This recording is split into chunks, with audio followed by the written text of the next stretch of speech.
A woman was brutally assaulted, yet she ended up in a relationship with her attacker. She opened the door, thinking the long-haired man in front of her was the blind date her best friend had set up. She politely invited him in, only to find his behavior frivolous, completely different from how her best friend had described him. Realizing she'd mistaken him for someone else, Lena immediately asked him to leave, but when the long-haired man reached the door, he suddenly locked it from the inside. Lena was overcome with panic in an instant. After saying, "Unlock my door."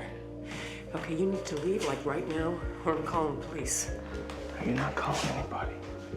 Okay. After saying that, the long-haired man gave in to his animalistic urges. He grabbed Lena by the hair in one swift move. He admitted he had been stalking her, begging her to fulfill his desire for her. No matter how hard she fought back, she couldn't escape his clutches in the end. Moments later, the long-haired man left the scene. It was then that the real blind date finally arrived. Late as he was, even though the door was unlocked, he still knocked politely. But the moment he stepped into the room, he was stunned speechless by the sight before him. When questioned by the police, the man couldn't bring himself to describe the horrific scene he'd witnessed. In the hospital, Lena lay on the hospital bed with bruises covering her face. She had originally been a nurse, optimistic, graceful, and loved by all her colleagues. Her biggest dream was to overcome her mysophobia and stand in an operating room. But now, at 30 years old, she was still single. Her best friend, who'd worried endlessly about her, had arranged the blind date for her. Though her body gradually recovered, her heart felt as if it were being torn apart. She stared blankly at the ceiling, her eyes empty and hollow. Through careful recollection, Lena finally identified her attacker. The police eventually arrested him, but even the just verdict could not dispel the shadow lingering in Lena's heart.